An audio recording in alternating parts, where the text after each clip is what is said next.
It meant nothing, she said, her voice trembling, eyes wide with panic, her words stumbling like loose bricks in a crumbling wall.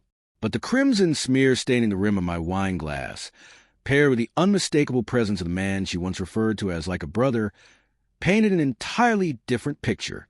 What Jenna didn't understand was that I wasn't just leaving her. I had already been watching, calculating, quietly gathering the raw truth. Because the man she betrayed wasn't shattered. He was preparing. And the reckoning I was envisioning wasn't about rage. It was about reshaping their lives with such precision that neither would recognize themselves in the ruins left behind. Let's rewind. The sky that day was a shade of blue too perfect to trust. Pristine, sharp, cloudless, an almost arrogant kind of brightness that mocked me. My name is Miles Carter, and until that crystalline afternoon, I believed I had everything. A major promotion hovering just on the horizon. A condo crafted with every architectural flourish I'd ever dreamed of. And a fiancée who swore that I made her feel like the sun rose solely for her. Her name was Jenna Whitmore. We were just under 5 months away from a grand wedding in St. Lucia. Everything on the surface gleamed. That morning had unfolded like a reward. I'd closed a major long-term deal with one of Jenna's firm's key clients, and my boss had handed me a bonus that made me lightheaded. I was euphoric, and instinctively, I thought of her. Jenna had been fraying at the edges lately, wedding stress, fittings, venues, drama with the guest list. I wanted to soothe her, to surprise her. So I decided on a weekend getaway at our cabin in Arrowhead. No distractions. Just us in firelight and silence. I left the office early, excited, my mind swimming in plans. I called her twice. No answer. I figured she was lost in yoga, or maybe grabbing coffee with her cousin again. It wasn't unusual. She had routines, and I never questioned them. But the illusion shattered the moment I pulled into our driveway and spotted Noah Ramsey's truck. At first, I blinked, told myself I was mistaken. Noah, my best man, my college roommate, the guy who toasted us at our engagement dinner with a speech that said, "Miles is the kind of guy every sister deserves." His truck was parked 3 houses down, like it was trying to stay unnoticed. My heart didn't leap to conclusions. Not yet. I'd been raised on trust, carved from loyalty. I stepped inside. The house still smelled of vanilla candles from the night before, but the silence, it was wrong. Dense. Still. "Jenna?" I called out. No answer. I placed a wine bottle on the counter, and that's when I noticed the glasses. 2 half-full glasses of red wine. Only I bought white. A sinking feeling curled through my gut. I moved slowly, through the living room, down the hallway, to the barely open patio door. That's when I saw them. They weren't touching. Not yet, but their posture gave them away. Jenna was laughing, an unguarded, melodic sound I hadn't heard in months. She was curled up on the lounge chair, legs tucked beneath her, her fingers rhythmically tapping his thigh like it was second nature.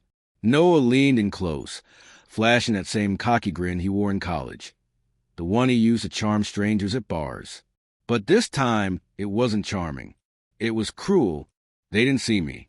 I watched them 30 seconds, maybe more, and I wasn't angry. Not yet. I was cataloging, recording the exact tilt of her smile, the way he leaned in just enough, the way my old college hoodie hung from her shoulders while she laughed for someone else. I didn't barge in. I didn't scream. I backed away, circled to the front of the house, sat calmly at the dining table, and waited. 10 minutes later, the front door opened. Noah's voice arrived first, casual and smug. "Hey, I was just leaving." He froze mid-sentence when he saw me.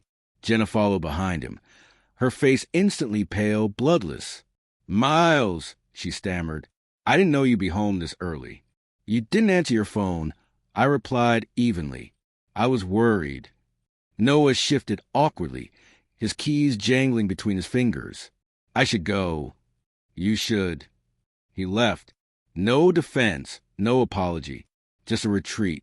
Jenna lingered, arms folded tightly, twisting her bracelet like she could undo time. I stared at her. "Talk." Her voice cracked. "It's not what it looked like." I raised an eyebrow. "What was it then?" A mistake, she whispered. It only happened once. I let the silence stretch. Her lips trembled. It was a lonely night, she said softly. You were away. He showed up. He just showed up to our home. She nodded slowly. 2 months ago. How long did it last? Her eyes fluttered. Just that once. I didn't speak. Okay, she murmured, almost inaudible.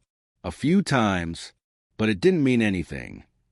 I stood up, slow and calm, like steel cooling in open air.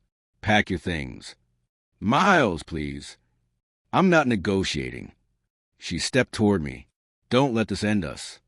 This ended, I said coldly, when you opened that door to him.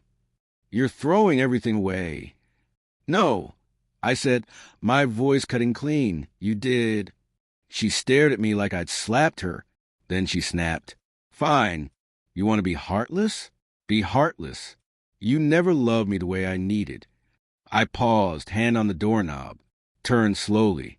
Maybe not, I said, but I love myself more. She said nothing, just stood there, silent, tear-streaked, hollow. I opened the door and gestured toward the stairs. You have 20 minutes. She slammed doors like declarations. I didn't flinch. I stood still, letting the emptiness seep into the corners she used to fill. When she finally dragged her suitcase, the one meant for our honeymoon, out the front door, I didn't say goodbye, because that moment wasn't the end.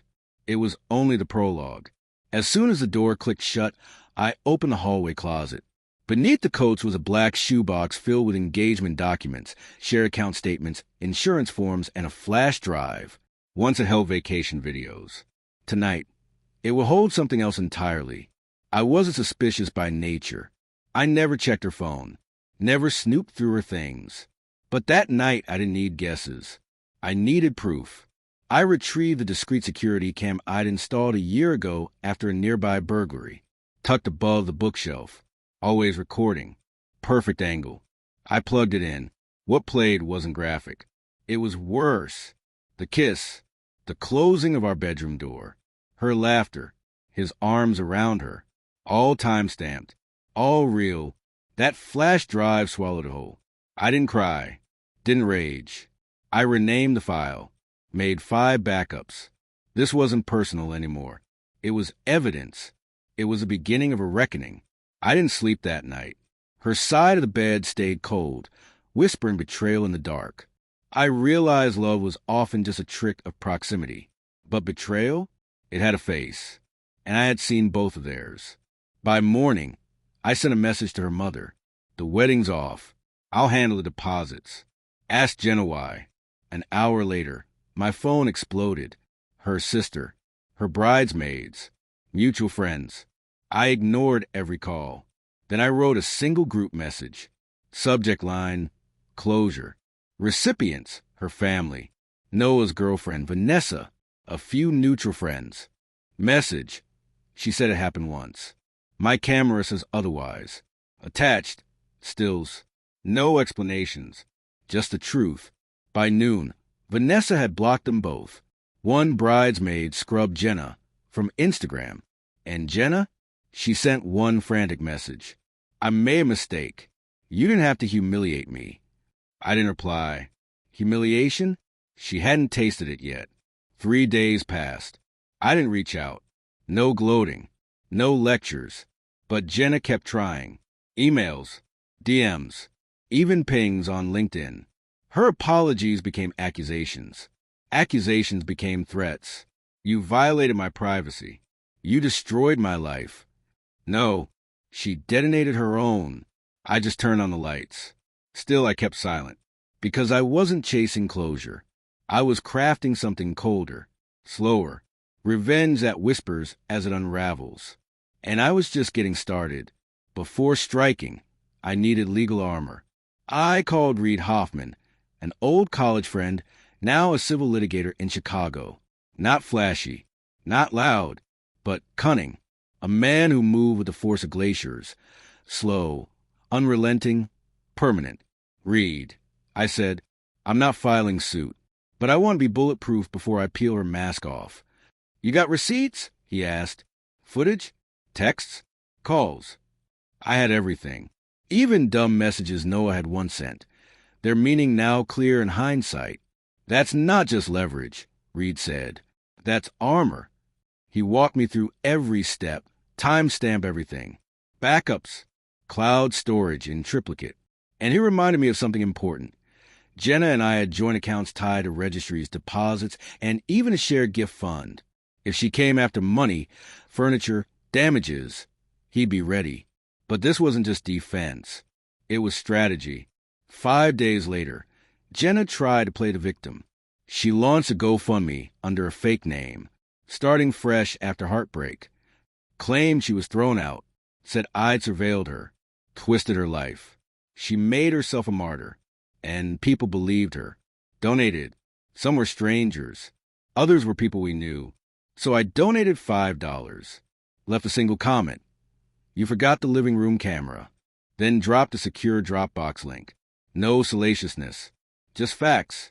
Screenshots. Voice memos. Timelines. Clean. Undeniable. Within 2 hours, her fundraiser vanished. Jenna didn't respond.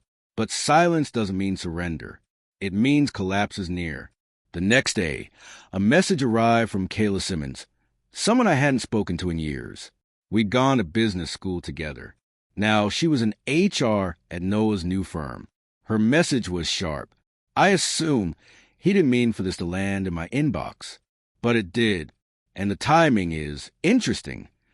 I hadn't sent it. Maybe Vanessa had. Or someone tired of the lies. Didn't matter. 2 days later, Noah was placed on leave. Ethics clause. He hadn't technically broken company rules, but whispers and screenshots can corrode reputations. By Friday, he was out. I didn't celebrate, because this wasn't about revenge. It was about clarity, restoration, truth laid bare. Jenna vanished. No sightings, no calls. Her parents went silent. Mutual friends drifted away. I never asked anyone to pick sides. The truth did that on its own. I had one final step. I packed her belongings. Photos, letters, jewelry, that damn vanilla candle. Everything. I rented a storage unit. Left a message. Unit 308. Keys taped inside the drawer of your old nightstand. You have 7 days. She never replied. 3 nights later, I saw her. Outside a downtown diner. Thin. Diminished. Her hoodie swallowed her frame. Her face hollow. She stared at me through the window. Our eyes met. She opened her mouth. I paid the bill, stood and walked past her. No words. No nod. Just silence. Because some endings don't deserve punctuation. Only quiet. I didn't turn around. Because this was the moment she understood. I hadn't just moved on. I had rebuilt. And I didn't need to destroy her to do it. She'd already handled that part. 2 months passed. No drama. No lawsuits. No apologies. Just space. Jenna never claimed her things. On the 8th day, I paid the unit to clear it. Whatever remained. Not mine to carry. That was it. People had warned me. You'll never get closure. She won't suffer. She'll move on untouched. They misunderstood. I never needed her to bleed. I just needed peace. I sold the condo. Too many ghosts. Bought a loft downtown. Modest. Clean lines. A scuffed armchair. A window that caught river shimmer at dawn. It felt like mine. Sometimes, silence still crept in. I'd remember her notes on the fridge. Noah and I eating tacos. Her laughing crowds. Road trip playlists. Her hand in mine. I didn't miss them. I remembered them because not all memories are scars. Some are warnings. Then came something unexpected. A letter. Handwritten. From Vanessa. I left because of you, she wrote. Not out of pity, but because your message gave me the push I needed. I knew. I just didn't want to believe it. What you did wasn't vengeance. It was clarity. And it helped more people than you know. I read it 3 times. Set it down. It wasn't validation I needed, but it anchored me. Weeks later, I saw her, Vanessa, at a bookstore downtown. We reached for the same novel. Laughed. We didn't talk about Jenna. Or Noah. We talked about records, coffee, dogs, the strange, beautiful shapes life takes after everything burns down. We've shared coffees, walks, quiet, no urgency, no pressure, just peace. In the end, the most powerful revenge wasn't Jenna's unraveling. It was this. I built a life where she had no key, no voice, no access. I chose myself, unflinchingly. No fires, no screams, no ash, just evolution. Because the final act of revenge isn't destruction, it's disappearance.